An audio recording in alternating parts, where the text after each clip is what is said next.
how are you today? You will be fine. I hope so. Students, आज हम BS semester 6 subject solid state physics और उसका important topic crystal lattice and translational vector को discuss करेंगे। तो चलते हैं अपने टॉपिक की तरफ। हमारे टॉपिक का नाम है crystal lattice and translational vector. तो सबसे पहले बच्चों डेफिनेशन पढ़ेंगे क्रिस्टलोग्राफी।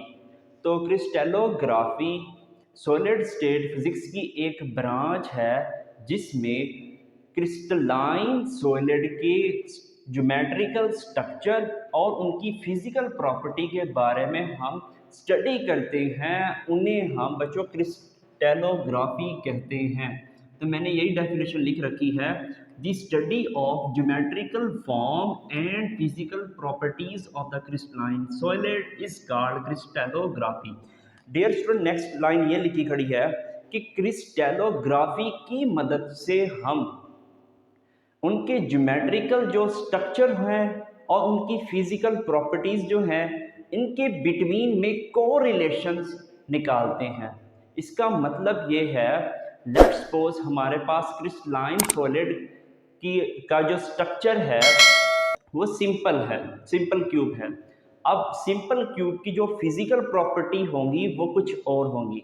इसी तरह जो क्रिस्टलाइन सॉलिड का स्ट्रक्चर हेक्सागोनल है तो उसकी फिजिकल प्रॉपर्टी कुछ और होंगी। तो स्टूडेंट्स, मैंने नेक्स्ट लाइन ये लिख रखी है, due to the crystallography we find the strong correlation between the structure and physical properties of material. Student, next definition है क्रिस्टल लैटिस। स्टूडेंट्स, क्रिस्टल का मतलब ये होता है कि arrangement of atoms is known as crystal.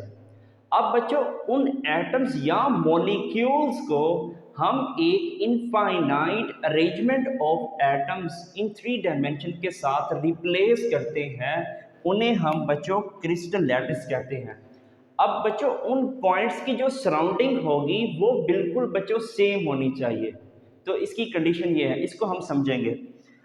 तो बच्चों सबसे पहले हम डेफिनेशंस अंडरस्टैंड करते हैं कि an arrangement of infinite number of imaginary points in 3 dimension space with each point having identical surrounding is called crystal lattice. तो स्टूडेंट्स, आप जानते हैं कि क्रिस्टल लैटिस क्या होती है? अरेंजमेंट ऑफ एटम होते हैं। अब उन अरेंजमेंट ऑफ एटम्स को बच्चों मैंने इनफाइनाइट 3 डायमेंशन पॉइंट्स के जरिए बच्चों यहाँ पे मैंने शो कर रखा है। ये बच्चों 2D है लेकिन बच्चों 3D होगा, ठीक है, इससे आगे वाले जो पॉइंट्स होंगे, ठीक है। तो बच्चों यहाँ एक वर्ड लिखा हुआ है आइडेंटिकल सराउंडिंग। तो आइडेंटिकल सराउंडिंग से मुराद ये है, लेट्स सपोज स्टूडेंट्स मुझे इस पॉइंट की आइडेंटिकल सराउंडिंग देखनी है। तो बच्चों मैं इस पॉइंट से जब मैं इसकी सराउंडिंग को चेक करता हूँ तो इसकी जो सराउंडिंग होगी वो बच्चों इस पॉइंट के लिहाज से वो बिल्कुल सेम होगी, ठीक है। रेफरेंस आपने लेना। अब स्टूडेंट नेक्स्ट मैं रेफरेंस ये वाला लेता हूँ इस पॉइंट से। अब इस पॉइंट से इस पॉइंट तक, अब बच्चों इस पॉइंट की जो सराउंडिंग होगी वो आइडेंटिकल होगी बच्चों इस पॉइंट के साथ, ठीक है। तो स्टूडेंट्स अब मैं आइडेंटिकल सराउंडिंग चेक करता हूँ। अब इस पॉइंट से मैं इस पॉइंट की मैं सराउंडिंग देखूंगा तो इसकी सराउंडिंग एज इट इज बच्चों इसकी तरह होनी चाहिए, ठीक है। तो इसका मतलब ये है। डियर स्टूडेंट्स, नेक्स्ट डेफिनेशन है ट्रांसलेशनल वेक्टर। तो ट्रांसलेशनल वेक्टर क्या होते हैं? स्टूडेंट, आप मैकेनिक्स के अंदर पढ़कर आए हैं कि हमें बच्चों किसी पॉइंट्स या पोजीशन की एग्जैक्ट पोजीशन फाइंड आउट करने के लिए हम एक वेक्टर ऑपरेटर अप्लाई करते थे ताकि उसकी एग्जैक्ट पोजीशन हमें मिल सके। तो बच्चों उस एग्जैक्ट पोजीशन के लिए हमें एक रेफरेंस पॉइंट कंसीडर करना पड़ता था। तो इसी को बच्चों हम एक एग्जांपल के ज़रिए से समझते हैं। लेट्स सपोज स्टूडेंट्स हमारे पास ये एक ऑब्जेक्ट है। अब इस ऑब्जेक्ट की एग्जैक्ट पोजीशन को हम फाइंड आउट करते हैं तो हमें एक रेफरेंस पॉइंट कंसीडर करना पड़ेगा। तो रेफरेंस पॉइंट से बच्चों इस मतलब इस पॉइंट तक का जो डिस्टेंस होता था या हम एक ऑपरेशन अप्लाई करते थे तो वो बच्चों हमारा क्या बनता था, एक पोजीशन वेक्टर होता था। ठीक हो गया स्टूडेंट। तो same as it is crystalline solid में या स्पेस लैटिस में पॉइंट्स की एग्जैक्ट पोजीशन फाइंड आउट करने के लिए हमें बच्चों एक ट्रांसलेशनल वेक्टर ऑपरेशन की ज़रूरत होती है। ठीक हो गया। दोबारा सुन ले स्टूडेंट कि क्रिस्टल लैटिस में पॉइंट की एग्जैक्ट पोजीशन को फाइंड आउट करने के लिए हमें बच्चों ट्रांसलेशनल वेक्टर की ज़रूरत होती है। और ये translational vector students non coplanar vector होने चाहिए। ठीक है, तो मैंने बच्चों यही डेफिनेशन लिख रखी है। ट्रांसलेशनल वेक्टर आपने करेक्ट कर लेना स्टूडेंट, इधर translational vector is the vector, ये वेक्टर होता है containing the three non coplanar vectors used to locate the particular points of the space lattice is called translational vector. तो बच्चों वही मीनिंग है इसका कि हमें किसी स्पेस लैटिस के पॉइंट की एग्जैक्ट पोजीशन फाइंड आउट करने को हम क्या कहते हैं, ट्रांसलेशनल वेक्टर कहते हैं। इसी को बच्चों हम एक एग्जांपल के जरिए से समझते हैं। स्टूडेंट ये हमारे पास इनफाइनाइट क्रिस्टल लैटिस है। ठीक है, अब लेट्स सपोज स्टूडेंट मुझे इस पॉइंट की पोजीशन फाइंड आउट करनी है। तो बच्चों स्टूडेंट्स ये हमारे पास रेफरेंस पॉइंट है। तो स्टूडेंट इस रेफरेंस पॉइंट का मैं नाम दे देता हूं ओ। अब ओ से पी, तो स्टूडेंट्स सबसे पहले बच्चों हमें क्या करना पड़ेगा, तो जब बच्चों एक्स एक्सिस के अलोंग मैं मूव करता हूं, ठीक है, जब मैं एक्स एक्सिस के अलोंग मूव करूंगा तो ये बेटा एक वेक्टर के जरिए हम रिप्रेजेंट करेंगे। तो इस वेक्टर को बच्चों हम नाम देंगे ए। ठीक हो गया, 1a का नाम देंगे। तो स्टूडेंट्स जब वाई एक्सिस के अलोंग हम मूव करेंगे तो स्टूडेंट्स वो वेक्टर हमारा कहलाएगा 1b वेक्टर कहलाएगा। इसी तरह स्टूडेंट्स अगर बच्चों मैं आगे जाता हूं तो a 1a फिर 2a फिर बच्चों यहाँ पे जाऊंगा 3a होगा। इसी तरह बच्चों ऊपर, ठीक है, 1b 2b 3b। तो स्टूडेंट्स हमने पॉइंट P तक जाना है, तो पॉइंट O से बच्चों मैं इस पॉइंट तक चला गया। ठीक है, ये हमारा 1a कहलाएगा। अब बच्चों इस पॉइंट तक जाऊंगा स्टूडेंट्स, ये वाला क्या है 1b है, तो ये भी क्या हो जाएगा बेटा 1b हो जाएगा। ठीक है, अब बच्चों हमने एक ऑपरेशन अप्लाई करना है, तो वो हमारा ऑपरेशन क्या कहलाएगा, ट्रांसलेशनल वेक्टर कहलाएगा। ठीक है, अब इस ट्रांसलेशनल वेक्टर को हम कैसे रिप्रेजेंट करते हैं, तो स्टूडेंट इसका जो फार्मूला बनेगा तो वो ये बनेगा, translational vector is equal to, बच्चे पहले हम 1a तक गए, फिर 1a से हम बच्चों 1b तक गए, तो यहाँ पे बच्चों 1a, ठीक है, वेक्टर का निशान लगाना है, प्लस बच्चों 1b तक। स्टूडेंट्स अगर लेट्स सपोज यहाँ पे बच्चों लेट्स सपोज हमारा पॉइंट यहाँ पे होता तो बच्चों वो हमारा सी बनता, लेकिन हम सी तक नहीं गए, तो स्टूडेंट्स यहाँ पे जो 0 हो जाएगी वैल्यू उसकी, और यहाँ वाला हो गया वेक्टर सी। तो अब हम इसको बच्चों ऐसे भी तो लिख सकते हैं ना, तो translational vector is equal to 1a plus 1b, 0 जिसके साथ मल्टीप्लाई होता है स्टूडेंट क्या होगा 0 बन जाएगा।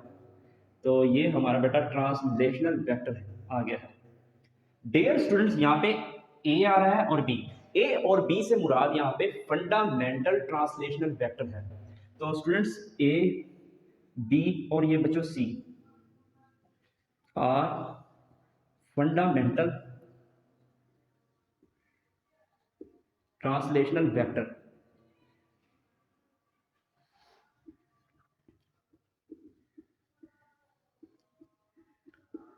ठीक हो गया स्टूडेंट्स। और स्टूडेंट्स यहाँ पे बच्चों इंटीग्रल आ रहा है, 1 आ सकता है, यहाँ पे 2 भी आ सकता है, 3 भी आ सकता है। अब बच्चों हम इसकी जर्नल फॉर्म लिखेंगे, तो इसकी जर्नल फॉर्म बेटा ये होगी, translational vector is equal to n1a vector plus बच्चों n2b वेक्टर और n3c वेक्टर होगा। तो डियर स्टूडेंट यहाँ n1 n2 और n3 1 2 के बराबर, 3 के बराबर, 4 के बराबर, इट मीन्स यहाँ पे बच्चों इंटीग्रल मल्टीपल आ रहा है।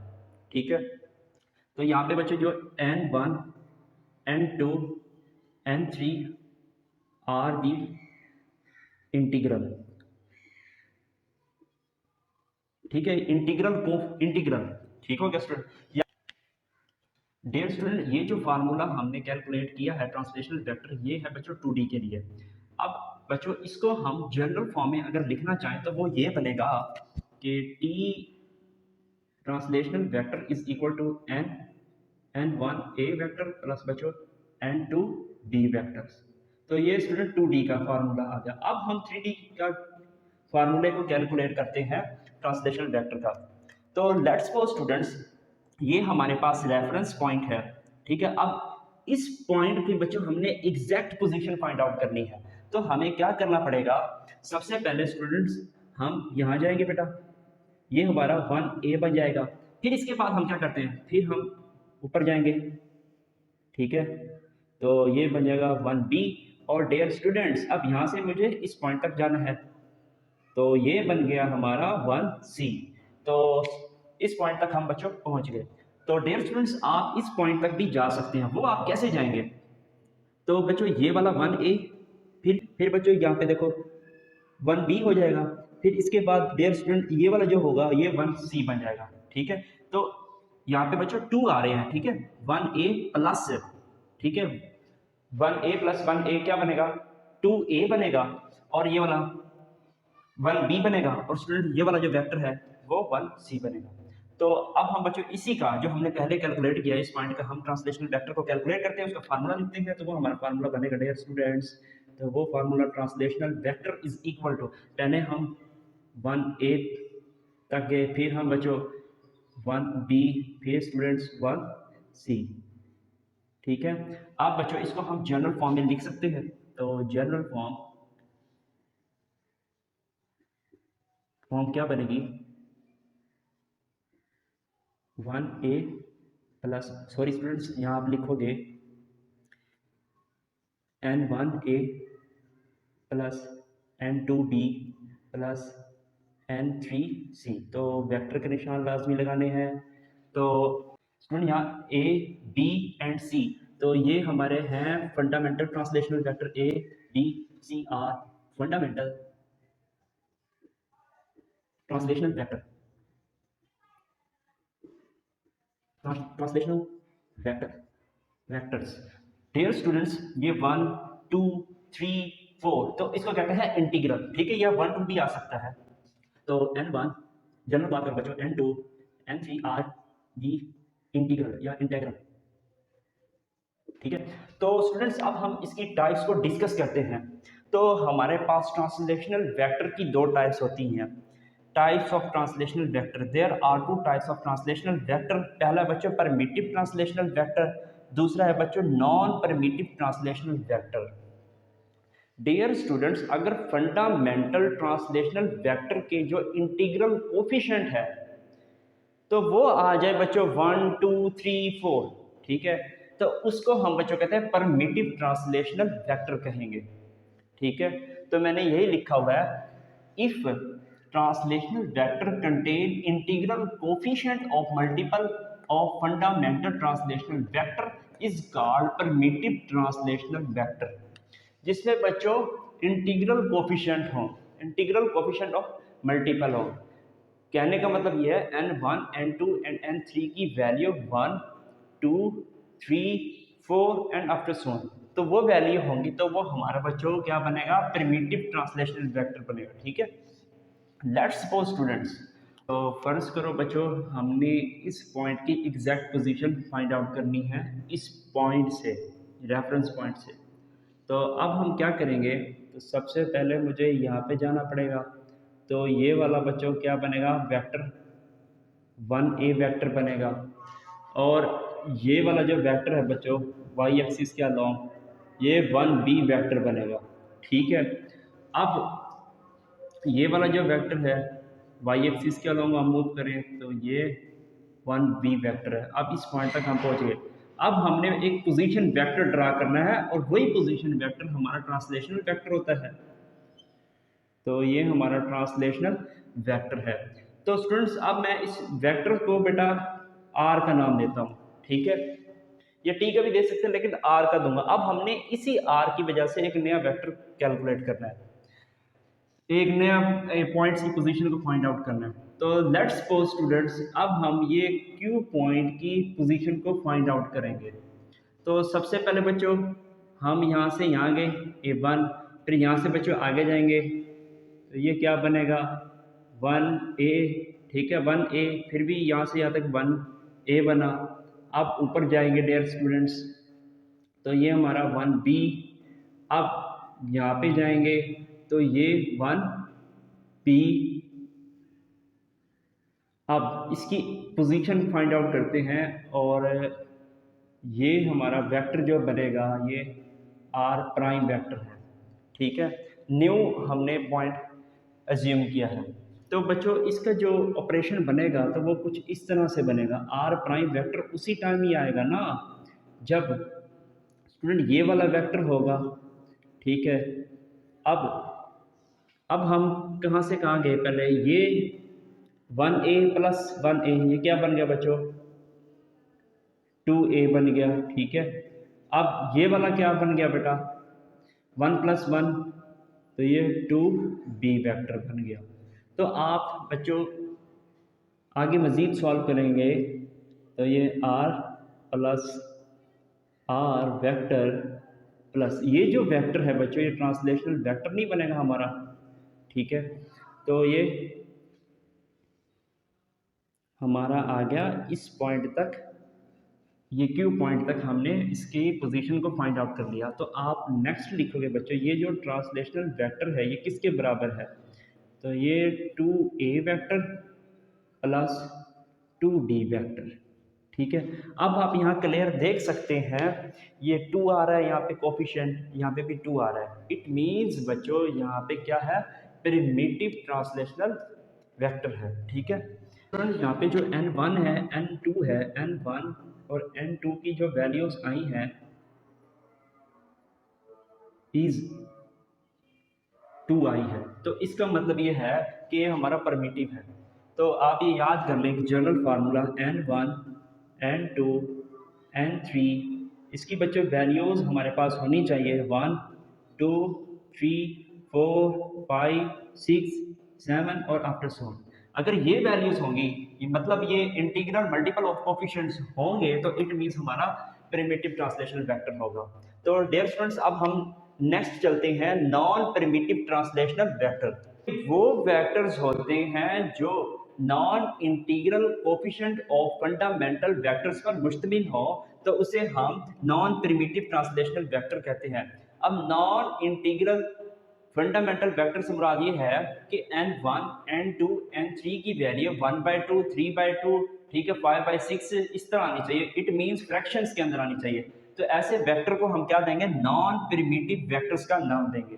तो बच्चों यही मैंने लिखा है if translational vector contain non integral coefficient multiple of fundamental translational vector is called non primitive translational vector. तो बच्चों अब हम इसको एक डायग्राम के जरिए से समझते हैं। तो लेट्स सपोज स्टूडेंट्स मुझे इस पॉइंट की मुझे एग्जैक्ट पोजीशन फाइंड आउट करनी है इस पॉइंट से, ठीक है। तो सबसे पहले मुझे क्या करना पड़ेगा बच्चों, पहले सर आप एक्स एक्सिस के अलोंग मूव करें तो ये जो वेक्टर होगा हमारा ये 1A वेक्टर कहलाएगा। फिर डियर स्टूडेंट्स हम B की तरफ मूव करेंगे तो ये वाला वेक्टर जो हमारा 1B वेक्टर कहलाएगा, ठीक है।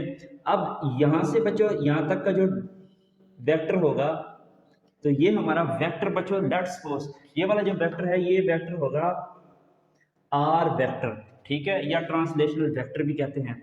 अब मुझे बच्चों इस पॉइंट तक पहुंचना है तो मैं क्या करता हूं बेटा, इसका मैं सबसे पहले आप इजी वे में देखें तो इसका आप प्रीपेंडिकुलर ड्रा कर दे, ठीक है। तो इस पॉइंट से बेटा प्रीपेंडिकुलर ड्रा कर देंगे ताकि इजीली हम कैलकुलेट कर सकें। तो डियर स्टूडेंट्स हम यहाँ तक जाएंगे, ठीक है। ये वाला तो बेटा 1/2 डिस्टेंस नहीं बनेगा, ठीक है, इसका हाफ बनेगा, ठीक है, इसका हाफ बनेगा। अगर मैं इस पॉइंट तक जाता तो ये हमारा 1A बनता नेक्स्ट, ठीक है। लेकिन बच्चों ये हाफ आ रहा है इधर, ठीक है, हाफ A। तो अब बच्चों ये वाला जो कहलाएगा हमारा वेक्टर यहाँ से लेके यहाँ तक, डियर स्टूडेंट ये 1B और ये वाला जो वेक्टर है, ये वाला जो वेक्टर है, ठीक है, ये भी तो हाफ है ना स्टूडेंट्स। ये वाला जो डेयर स्टूडेंट, ये वाला कराएगा 1/2b वेक्टर, हाफ वेक्टर बना है, ठीक है। अब हम इसका ट्रांसलेशनल वेक्टर को कैसे कैलकुलेट करते हैं, तो ये जो ट्रांसलेशनल वेक्टर होगा ये हमारा आर प्राइम बनेगा, ठीक है। अब इसी आर प्राइम की वैल्यू को कैलकुलेट करते हैं, तो मैं जगह साफ कर देता हूँ व्हाइट बोर्ड पे, फिर करते हैं। डियर स्टूडेंट्स, अब मैं इस पॉइंट तक गया हूँ, तो वो मैं कैसे गया हूँ, तो आर प्राइम वेक्टर, ठीक है बच्चों, इज इक्वल टू, ठीक है। अब ये जो वेक्टर है, ये वाला वेक्टर आएगा डियर स्टूडेंट्स, और फिर हम कैसे गए इस वेक्टर से आगे, ये वाला 1a वेक्टर, फिर स्टूडेंट्स हाफ आ जाएगा 1/2a वेक्टर, फिर डियर स्टूडेंट्स ऊपर की तरफ गए तो ये हमारा वेक्टर, ठीक है, ये हाफ b आ जाएगा, हाफ b वेक्टर, फिर इस पॉइंट से इस पॉइंट तक गए तो ये हमारा आ जाएगा 1b वेक्टर। अब जब इसको आप सोल्व करोगे तो R prime vector is equal to R vector plus, ठीक है, इसको बेटा आप सोल्व करोगे तो ये आएगा 3/2 a वेक्टर प्लस ये बच्चों बनेगा 3/2 b वेक्टर, ठीक है। अब ट्रांसलेशनल वेक्टर इसका क्या बनेगा, तो वो ट्रांसलेशनल वेक्टर की जो वैल्यू है बेटा 3/2 a vector plus 3/2 b vector. तो डियर स्टूडेंट, हमारे पास ये जो वेक्टर आया है, तो इसी वेक्टर को हम क्या कहते हैं बच्चों, नॉन प्रिमिटिव ट्रांसलेशनल वेक्टर। यहाँ n1 n2 n3 n4 की जो वैल्यूज आई हैं तो वो बेटा फ्रैक्शन में आई है, 3/2 आगे बच्चों अगर हम नेक्स्ट पॉइंट की कैलकुलेट करेंगे तो वो आ जाएगी 5/2, ठीक है, या 5/6 भी आ सकती है, इस तरह इट मीन्स फ्रैक्शन के अंदर आ रही है। तो यहाँ पे बच्चों n1 जो होगा, n1 n2 में जनरल बात कर रहा हूँ, n3 तो उसकी जो वैल्यूज होंगी 1/2 2/3 4/3 इस तरह आ सकती हैं, ठीक है, फ्रैक्शन के अंदर आ रही हैं। तो इट मीन्स हम ये कह सकते हैं ये हमारा जो वेक्टर होगा नॉन प्रिमिटिव ट्रांसलेशनल वेक्टर बनेगा। तो डियर स्टूडेंट्स, अब हम इसकी जगह पे वैल्यूज को पुट कर देते हैं, ये वाले जो है वैल्यूज, ठीक है, इसकी जगह पे तो ये क्या बनेगा, तो मैं यहाँ पे पुट कर देता हूँ R prime is equal to plus बच्चों ट्रांसलेशनल वेक्टर, तो ये हमारा फार्मूला होता है। तो स्टूडेंट्स अब आप इसका स्क्रीनशॉट ले लें। आई होप स्टूडेंट्स आज आपको लेक्चर समझ आ गया होगा। इस लेक्चर का लिंक अपने दोस्तों के साथ लाजमी शेयर करें ताकि उनको भी सीखने का मौका मिले। तो डियर स्टूडेंट्स, अगर आप इस लेक्चर से कुछ सीखे हैं तो इस चैनल को लाजमी सब्सक्राइब करें। मिलते हैं एक और नए लेक्चर में, टिल देन अल्लाह हाफिज़।